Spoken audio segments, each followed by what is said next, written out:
Hello, everyone. Welcome back to another episode of Self-Published Success, a show that highlights forward-thinking authors who chose self-publishing over traditional and found success in doing so. My name is John Feldman, founder of Visionary Literary and your host for today's show. Our guest today is Brock Swinson. Brock is a writing coach, a podcast host of Creative Principles, and the author of Ink by the Barrel. In his new book, Brock interviews high-profile Hollywood names like Ethan Hawke, Joseph Gordon-Levitt, Whitney Cummings, and Judd Apatow. He packed all of his learnings into his new book, and today he's here to give us a glimpse into its contents and how it can help you, the author. Brock, welcome to the show. Hey, thanks for having me. I appreciate it. Yes, we very much appreciate it. So I name dropped a little bit there for anyone listening or watching. There were names, additional names, big names that came over in the intro. So really excited to talk about any cool stories involving those names. But first, expand a little bit on what I just said in the intro and tell us more about you and what got you into writing. Yeah, I think I always had an interest. My family is a family who talks in movie quotes, that kind of thing. So we're very interested in old school movies and Westerns. And I kind of grew up with that. I'm actually working on my first documentary. I'm actually doing a documentary about stunt people this year. So I've raised funding for that. That's kind of on the side, in addition to all these things we're going to talk about today. But that's always been an obsession. I would say I went to Wilmington in North Carolina to learn screenwriting. My last day there, though, I had a teacher who they don't really tell you what to actually go do. They just teach you how to start writing, right? Yeah. So I had a teacher say, well, what you want to do is you'll have about a 1% chance of getting published anywhere. And you want to do that and get published about 20 to 100 times. And then you might get a job as a professor. And I thought, well, I'm not going to do that. Yeah. So I went and I ended up starting a newspaper in my small town for about a year. After that, I took a 6-week road trip with a friend, and that's kind of where I discovered. Now it's called Upwork. By the time it was called Elance, so the freelance writing site. And I started writing comic books for people, writing some movies. I moved to LA for a bit, worked on commercials and TV shows. I was on this show, Guinness Book of World Records. So I saw 5 people try to break records every day while I was there. So all that kind of I've always wanted to write full time, though. I had some pay the bills type jobs in between all that. But actually, while I was there, I answered a job posting on Craigslist and got hired to work at Creative Screenwriting, which was like a magazine I grew up reading. I don't know why it was on Craigslist. And so I'm like, the next thing I know, I'm driving. I'm interviewing a guy who wrote the movie called Two Guns. His name's Blake Masters. My first interview. I'm driving to meet him in a coffee shop. And I see his posters all over. It's Denzel Washington and Mark Wahlberg. And it's like pretty intimidating, And then we get in there and he talks really fast, like Tarantino or someone. And he just loves movies. And he told me more in that first hour than I learned in all of college. And I was like, well, this is what I should be doing, And the magazine's had ups and downs. It's just an online publication now, but that's really where it started. That's where I've done over 400 interviews now. And I kind of branched out. I realized we weren't using the audio. We were just doing a print publication at the magazine. So I said, hey, can I use the audio? And can I expand? Because we would say no to an actor because the actor wasn't a screenwriter or the director. So I want to talk to as many people as I could. So they kind of gave me permission. They didn't, at the time, it was, I guess podcasts were still this was 5 or 6 years ago now. So they gave me permission to use that, and I've really just ran with it. I call that borrowed authority, using other big names to get your name kind of featured and leaning into them. That's what helped me write this book, because it can be intimidating to see yourself as valuable enough to write a whole book. But once you're using other people's ideas, then you start to add your own ideas, and it kind of reinforces all that. So that's kind of the short story of what led to the book and everything else. Well, I love it. For most people listening who've been listening for a while know that my writing journey started 16 years ago as a wannabe screenwriter, and I went to Southern California for 1 month and 1 day, ran out of money, and came home. So you lasted longer than I did, but the whole screenwriting aspect is fun. And just that story that you tell of seeing the billboards of the person, the movie that you're going to speak to this guy, and as as an aspiring screenwriter coming from like North Carolina, you're not in Yeah. Hollywood your whole life. So this is like an all moment. So that's really incredible. And I love to hear it. And I love how you've taken everything and ran with it. But Yeah. where, so these interviews, right? Hmm. Like you said, some were screenwriters, some were not. But what, how, right? How did you get, like, tell us some stories, right? And then just tell us how. I know some of it was like you said, borrowed authority, but Yeah. how did you get some of these big name people um to speak with you? Yeah, I mean, so the originally it was through the magazine, Okay. Blake Masters. We get a lot of people that are kind of first timers. Our big interviews do better, but I wouldn't say they're necessarily more valuable. Honestly, if you're trying to break in, Yeah. you should be listening to people who are trying to break in or just broke in. They're way more valuable than some of this. I heard in a master class James Patterson say, "Don't worry about marketing." What does James Patterson know about marketing Yeah. today? You know, so you really need to listen to those first people. Um, but yeah, the magazine brought, because that's an extra 100,000 plus readers in addition to what's on my podcast, just kind of automatically. I'm actually hosting a new show for the magazine too on YouTube. My writing partner and my screenwriting partner and I are going through. We take something from an interview and kind of expand upon it. So I just interviewed Matt Ruskin, who wrote Boston Strangler for Hulu. So we kind of went a little further, like how do you write a journalism movie? We kind of dig deeper with that. Um, but I really just got like in this particular field where there is so much PR already, I'm just on these lists now. So like Netflix sends me lists to choose from instead of me having to go out and find them. Now I'm just kind of starting to recently like, well, I want to go out and find people because the weird thing about that is like, yeah, I get to talk to Judd Apatow or Ethan Hawke, but it's set up through a middleman or a PR person. So I don't really know them. You know, once in a while, someone will like me enough in the 30-minute call, which is hard to do, and say, "Hey, I really like this. Can you want to contact me for anything?" So one of the guys who did that was William Monahan, who wrote The Departed. So he and I have kind of emailed back and forth for years, and it was a big deal. You know, I was doing Yeah. at the time I had this other job, so like I interviewed William Monahan and Aaron Sorkin in my car, just between lunch breaks of my other job I had until I could go kind of full time with this. Um, Wow. but once in a while, yeah, they'll kind of reach out. But now, you know, you can go through IMDb Pro. So that's what I'm doing with the documentary I'm working on. Okay. So I'm interviewing a few like stunt women this week. So like I just talked to the stunt woman for Holly Berry, and and at the end now I'm kind of being a little more, I would almost say less professional in the last 5 minutes and say, "Hey, this was great. Can you recommend somebody for me?" She said, "Yeah, my boyfriend, he was one of the Ninja Turtles." I was like, "Okay, that sounds cool." So I'm talking to him later today. So I'm trying to do more of that stuff where before I was letting things come to me and it was very nice and very easy. And occasionally you get the big things to come Yeah. through. Jim Gaffigan, actually, his PR company approached me because now I can say I've talked to XYZ. I don't have to go in. I really don't even talk about numbers. My numbers are relatively small, but I know it's industry people. So I don't go in saying, you know, I've got 10,000 listeners a month or whatever it is. I say I've talked to XYZ in this exact field, and I'd love to talk to you about this and help you promote your book. So I kind of go at a different way where some of those who say no will say no because they want to see your data and stuff like that. And it's a numbers game and it's not really a big deal. But I've kind of talked to enough to come up with this book, and I plan to keep writing a book every 2 years.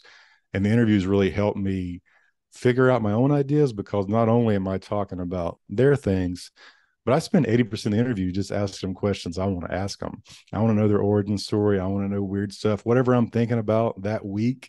You know, I just talked to this one guy who's an instant poet and did this. He wrote a poem with me live on the spot. And I'd been thinking about this idea that Seth Godin said about, you know, we all know about Icarus not flying too close to the sun, but the whole poem is he also didn't want to fly too low or he'd be crushed by the waves. So I just had that idea in my head for a few weeks, and I just like, hey, I heard this thing. What do you think about this? And I'll get some other creative person's insight, and then I've got like possibly a whole new funnel for the book or some courses I'm teaching and different things like that. Well, that's awesome and incredible. And one thing that I was thinking as you we're saying like now at the end of every podcast, you asked like, hey, do you Yeah. know anyone? So there's a quote. It's like the world is run by people who ask for what they want. Right. That's something that I heard a couple weeks ago, and it's just stuck with me, and I love it. Just ask. Yeah. So many of us, especially writers, we're hermit crabs. We like, we're afraid of like getting out there, putting ourselves out there, Yeah. rejection.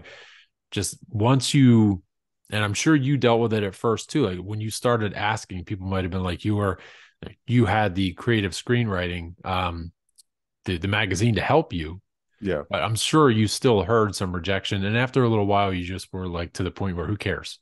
Yeah. Let me just Yeah. ask and let me see what happens. And then better things are coming to you. You're having more conversations. So definitely love that for you Yeah. and for anyone listening to just start getting used to that rejection because the good things will come through the rejection. Yeah, it's definitely a numbers game. If somebody Yeah. wants to start out with, I mean, the podcast gives you so much credibility just by like having one. I would start slow. So the way I'm doing the documentary is a little bit different than the way I'm doing the show because I have that credibility there. Mm-hmm. So I'm starting with people that are more likely to say yes. I mean, a kind of cheesy thing is like IMDb has like a star-o-meter, right? So if they're super famous, they're going to come later. Like my dream for this documentary thing is to eventually talk to someone like Keanu Reeves or Tom Cruise, who's at the top of like the stunt action genre. But I'm going to work there by saying, talking to these 10 people first, then these 10 people. And once I have 100 people and maybe another name attached, that's when you can approach those bigger names and see what's really there. And I think anyone starting out, a book of interviews or whatever it is, the same way, it's kind of the same idea. Yeah, that's really important. And for you, because you're also a book ghostwriter, you write for CEOs, for business Yeah. people, same as me.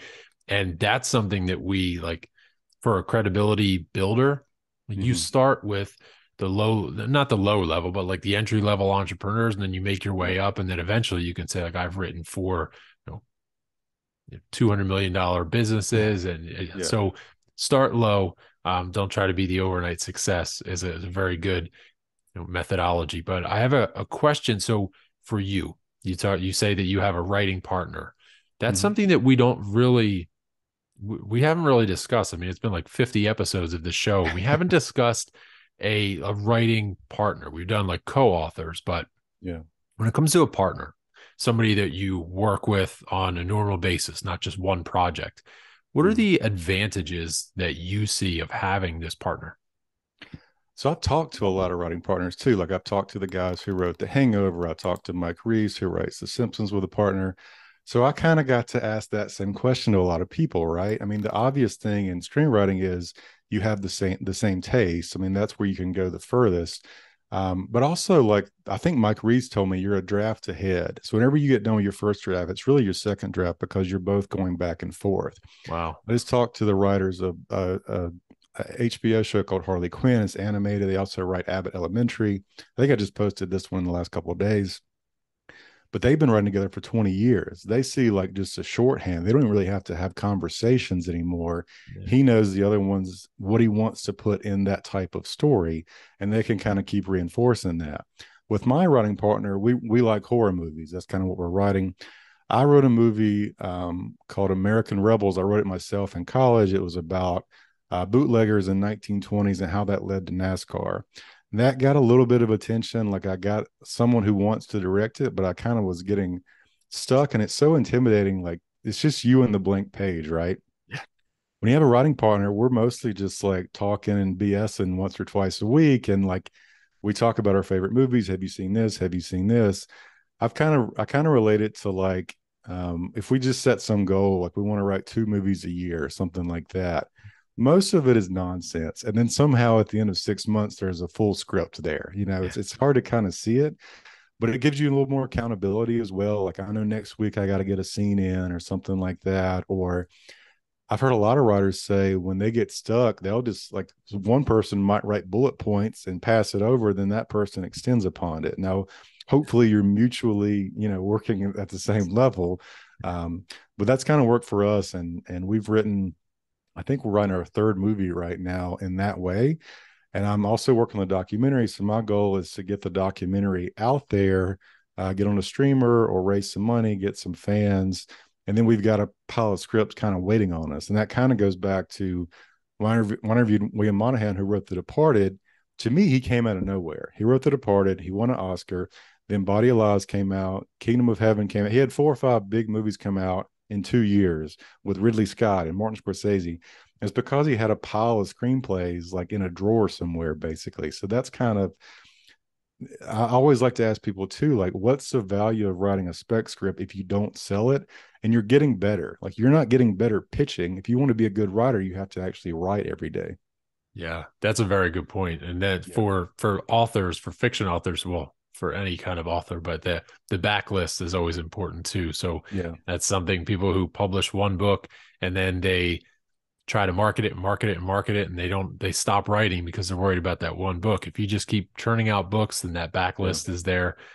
Same as you said for the screenplay. So some of the let's move into your book, right? We talk Mm-hmm. about all the interviews and all the cool stories, and I could sit here forever and ask, but let's talk about Ink by the Barrel, what it entails, and then what authors, writers can take from it. So just give us a glimpse into what the book entails.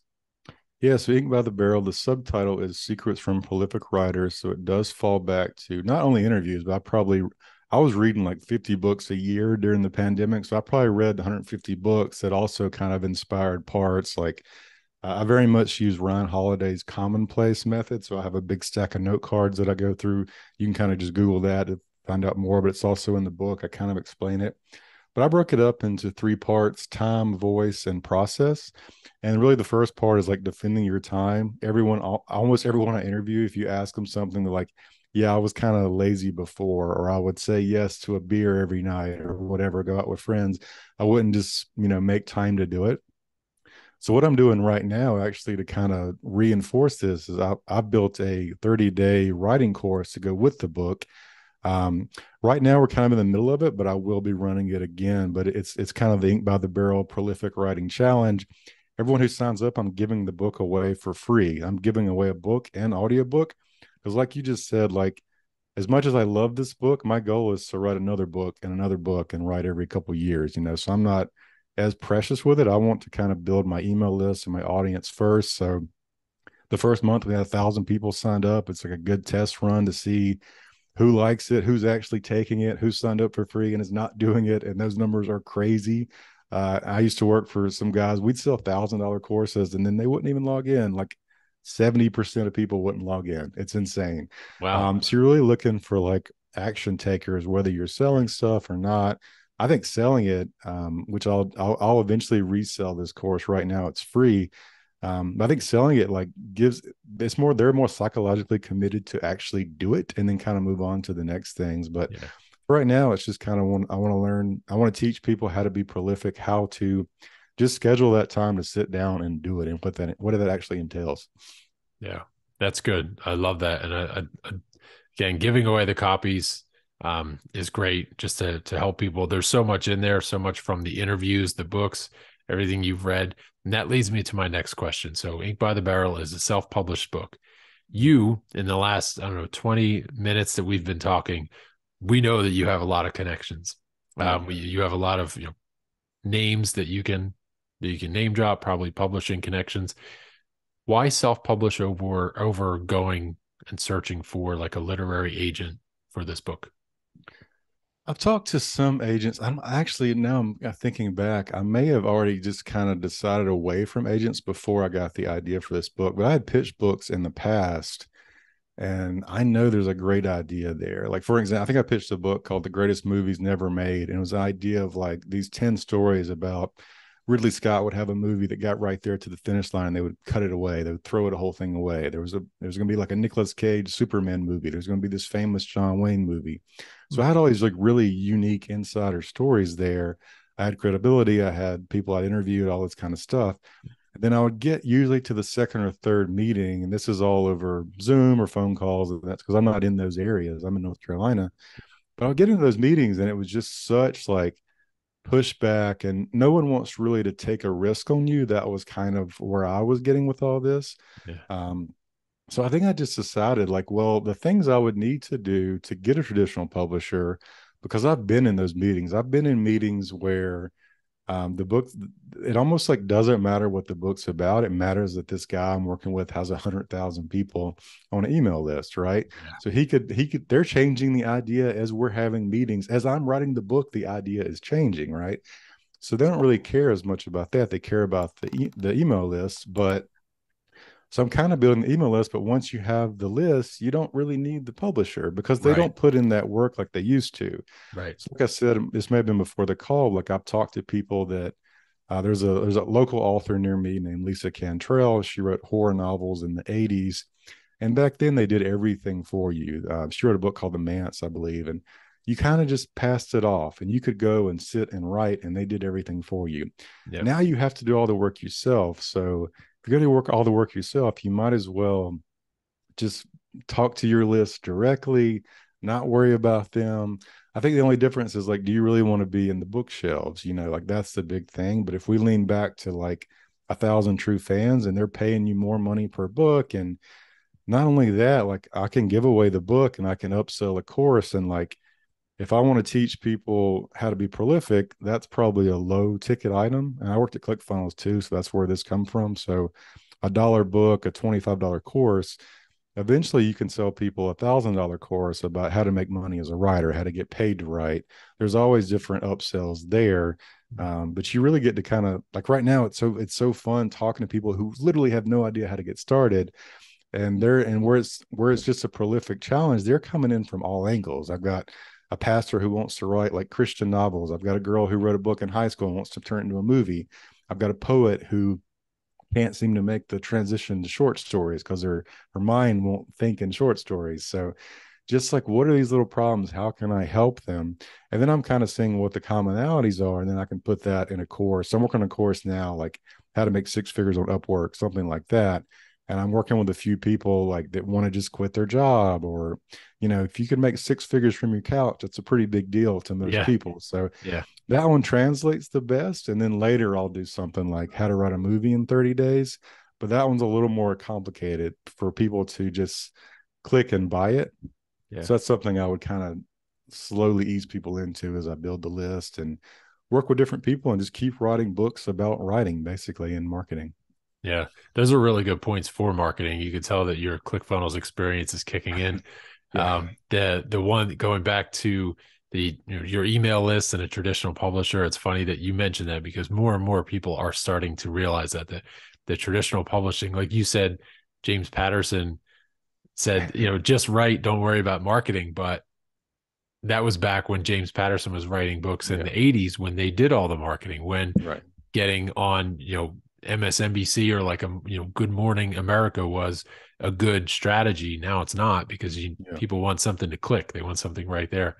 Otherwise, Yeah. they're not going to buy. But it's completely different. And if you've done the work to bring 100,000 people to the table, why are you handing over Right. money and rights to a traditional publisher? So very good Yeah. points. Glad that you saw that, even with all your connections, and put everything into the book and self-published it. So where can people find the book? So this whole year, the whole year of 2023, I'm giving it away at brockswinson.com, BrockSwinson. Just go in there, put your name in. You'll get the audio book, which I've like recorded on my own, and also the PDF version. I did like a small launch and actually like shipped copies and that kind of thing. I didn't really like any of those. You might could give me some advice on where to go to find a good one-on-one. I haven't tried just Amazon yet, the most obvious. But I'm just giving away at brockswinson.com to get everything for free right now. And that's where also, like, once you sign up, I'm just doing a weekly email. I'll let people know kind of what's next. But we are in the middle of that writing challenge right now. Excellent. Yeah. So for anyone listening to or watching, I'll put that in the show description so that you can go get that free copy of the book. Where else can people follow you? Because I know that after this, obviously you and I will connect and I'll follow you, but I am very interested in some of the screenwriting, the documentary that's upcoming. Where can we follow you for info there? Yeah, I'm hoping I'll eventually expand brockswinson.com. But for right now, if you type in my, like, just Google Brock Swinson, you'll find my creative screenwriting work. So I'm at Creative Screenwriting. I do a lot of my print interviews are there. The podcast is called Creative Principles. That's PLES. It can be found anywhere you find your podcast, pretty much Spotify, Apple, those places. Um, and then also, so the documentary is up right now. I got a little teaser. So there's like the first trailer is 100 years of stunts in 60 seconds. And you can see that for free. If you want to just put in your info, you'll get some other videos. I've done a couple of videos, one about the movie Bullet with Steve McQueen, one about the newer movie Extraction with Chris Hemsworth. And those are all just kind of entry information. You'll get those for free. That's at daredevil.society.com. So it's called Daredevil Society is the name of it. Anyone who pledges, so we're kind of doing a mini Kickstarter. I've already raised about $20,000 doing it this way. You'll get access to all the interviews I do over the next year in video format. Some of those I'll drop on the podcast, but all that's at daredevilsociety.com. That's excellent. So I will put all of this information inside the show notes. I will also be going and following along on all of it because it's so interesting. This has been a little shift in what we typically do in the show when it comes to either fiction or nonfiction writers, business writers, why they write their books, why they self-publish, keeping control. This has been a nice, again, just shift into something like, cool, we got some big Hollywood names. We got to know, we're talking about stunts and documentaries and screenwriting. So I love it. And I'm looking forward to following along with you and your podcast and everything that is to come. So Brock, thank you so much for being here. We appreciate your time. Thank you. I appreciate it.